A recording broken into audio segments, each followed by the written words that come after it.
आप एक निडर की भांति अपने जीवन को व्यतीत करना चाहते हैं, स्वतंत्रता और आत्मसम्मान के साथ, क्योंकि अपने आत्मसम्मान की रक्षा तो आपको स्वयं करनी होगी, या फिर आप सभी अत्याचार को सहना चाहते हैं। प्रतिपल, प्रतिदिन भय से मरना चाहते हैं आप सब। इन दोनों स्थितियों मूल्य तो हमें ही चुकाना होगा, किंतु आपको चिंता करने की कोई आवश्यकता नहीं है।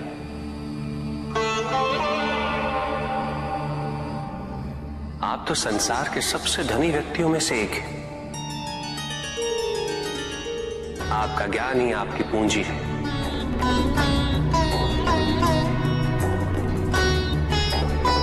ज्ञान का दान तो संसार में सबसे महत्वपूर्ण दान होता है,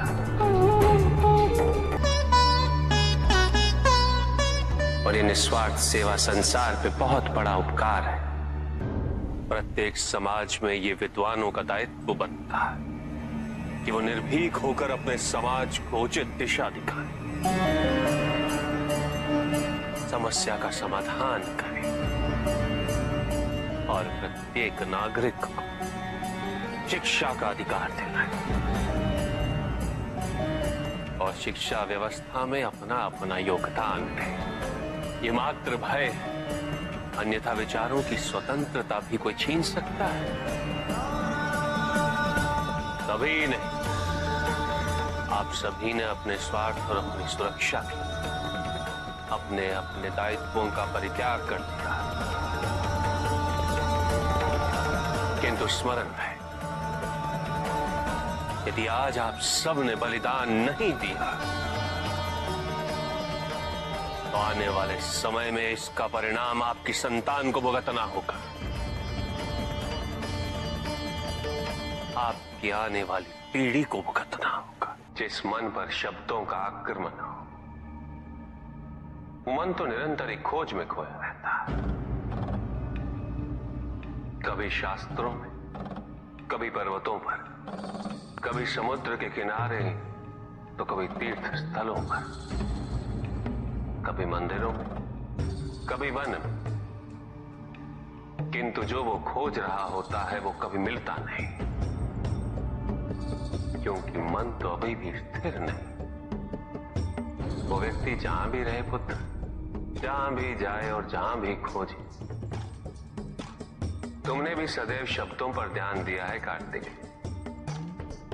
भले ही वो मेरे शब्द हो या किसी और की। तुम्हारी प्रतिक्रिया तो उन शब्दों पर ही आती, और जो मन केवल शब्दों को सुनता है वो उसके निहित अर्थ से स्वयं वंचित रह जाता।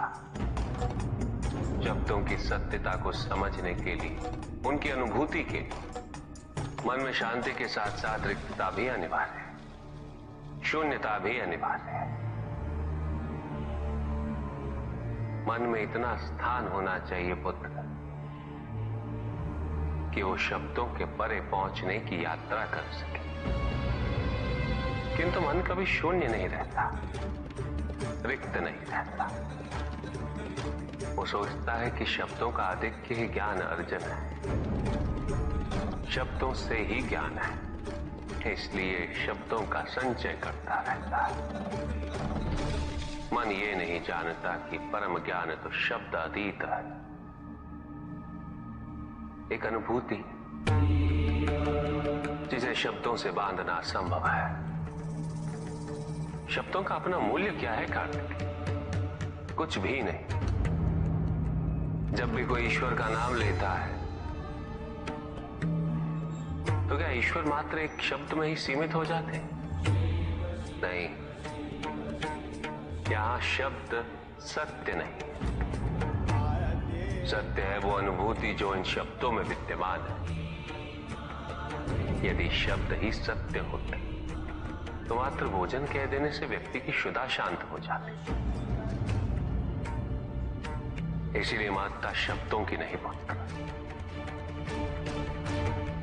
उस अनुभूति की है जो उन शब्दों से संबद्ध है।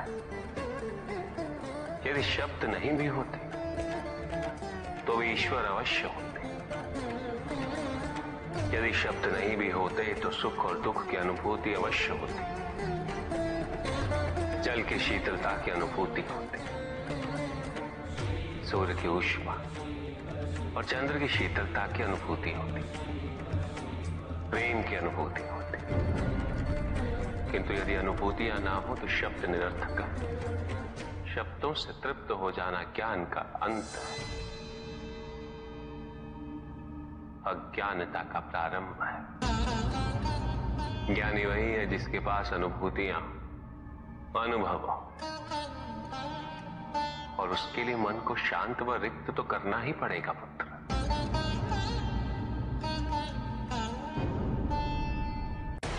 व्यक्ति यदि ये सोचे कि उसके दुख का कारण कोई और है तो वो सुखी कैसे रह पाएगा?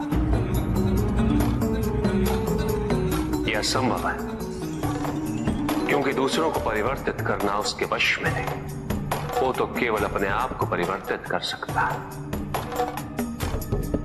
यही एक स्वतंत्रता है उसके पास।